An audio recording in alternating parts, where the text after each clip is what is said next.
गोकुल की गलियों में हर दिन एक नई लीला होती थी। और उन सब में सबसे प्यारी लीला थी नन्हे कन्हैया की माखन चोरी। एक दिन की बात है। सुबह का समय था।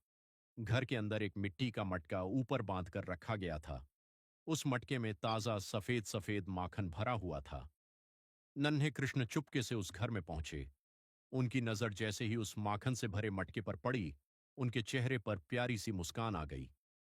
कृष्ण ने मटके तक हाथ पहुंचाने की कोशिश की, लेकिन मटका बहुत ऊंचाई पर था।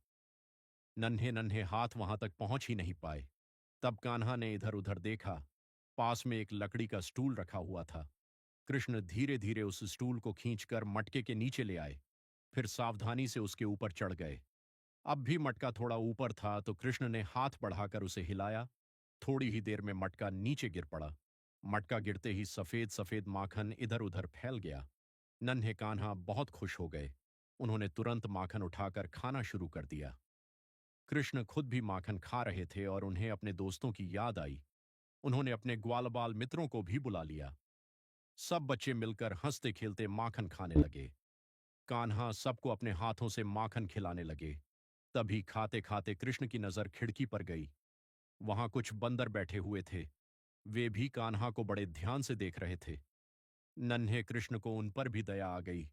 उन्होंने मुस्कुराकर बंदरों को बुलाया और उन्हें भी माखन खिलाने लगे। कान्हा खुद भी खा रहे थे, अपने दोस्तों को भी खिला रहे थे और बंदरों को भी माखन बांट रहे थे। यह देखकर ऐसा लग रहा था जैसे पूरा घर आनंद से भर गया हो। उसी समय कुछ गोपियों की नजर इस दृश्य पर पड़ गई। वे आश्चर्य से भर गईं। उन्होंने देखा कि नन्हे कन्हैया फिर से माखन चोरी कर रहे हैं और सबको बांट भी रहे हैं। गोपियां बोलीं, अरे कृष्णा, ये क्या कर रहे हो? फिर से माखन चोरी? कान्हा मासूम चेहरा बनाकर उन्हें देखने लगे। लेकिन गोपियां समझ गईं कि आज फिर शिकायत करनी ही पड़ेगी। वे सीधे माता यशोदा के पास गईं और बोलीं, मैया, आज फिर तुम्हारे कान्हा ने माखन चोरी किया है। खुद भी खाया, अपने दोस्तों को भी खिलाया और बंदरों को भी बांट दिया। माता यशोदा ने यह सुना तो उन्होंने कान्हा को बुलाया। कान्हा दूर से ही समझ गए कि आज मैया नाराज हैं। वे चुपचाप खड़े हो गए। माता यशोदा ने प्यार से लेकिन सख्ती के साथ समझाया, कान्हा, कितनी बार कहा है, चोरी नहीं करते। तुम क्यों सबके घरों में जाकर माखन खाते हो? कृष्ण अपनी प्यारी आंखों से मैया को देखते रहे, लेकिन कुछ बोले नहीं।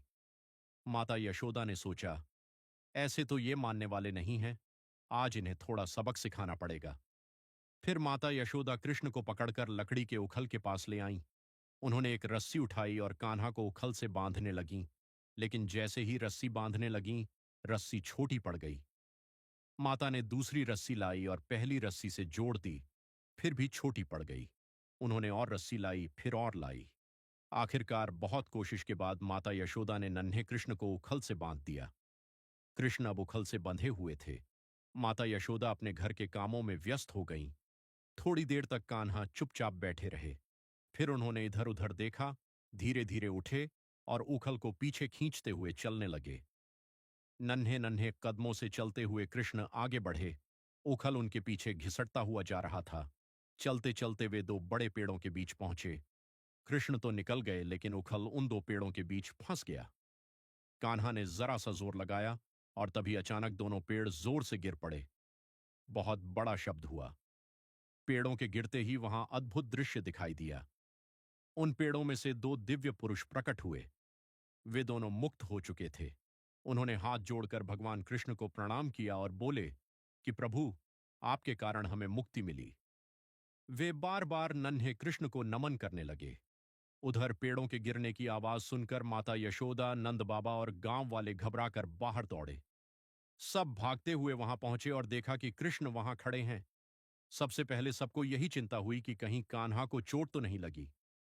नंद बाबा दौड़कर आए और उन्होंने प्रेम से कृष्ण को गले लगा लिया। फिर माता यशोदा भी दौड़ी। उन्होंने कान्हा को अपनी बाहों में भर लिया। उनकी आंखों में ममता और चिंता दोनों थीं। माता यशोदा बार बार कृष्ण को देखतीं और पूछतीं, मेरे लाल, तुम्हें कहीं चोट तो नहीं आई? जब उन्हें विश्वास हो गया कि कान्हा बिल्कुल ठीक है, तब वे उन्हें प्यार से घर ले गईं। घर पहुंचने के बाद माता यशोदा का सारा क्रोध शांत हो चुका था। अब उनके मन में केवल ममता ही ममता थी। उन्होंने अपने नन्हे कृष्ण को अपने पास बैठाया और अपने हाथों से माखन खिलाया। कान्हा भी मुस्कुराते हुए माखन खाने लगे। माता यशोदा उन्हें देखती रहीं और घर में फिर से प्रेम, हंसी और आनंद भर गया। नन्हे कृष्ण की यह लीला केवल माखन चोरी की कहानी नहीं है। यह लीला बताती है कि भगवान अपने भक्तों के प्रेम में बंध जाते हैं और वही भगवान अपने भक्तों को बंधनों से मुक्त भी कर देते हैं। जय श्री कृष्ण। अगर आपको नन्हे कृष्ण भगवान की ऐसी ही प्यारी प्यारी लीलाएं देखना अच्छा लगता है तो वीडियो को लाइक, चैनल को सब्सक्राइब, शेयर और कमेंट जरूर करें। जय श्री कृष्ण।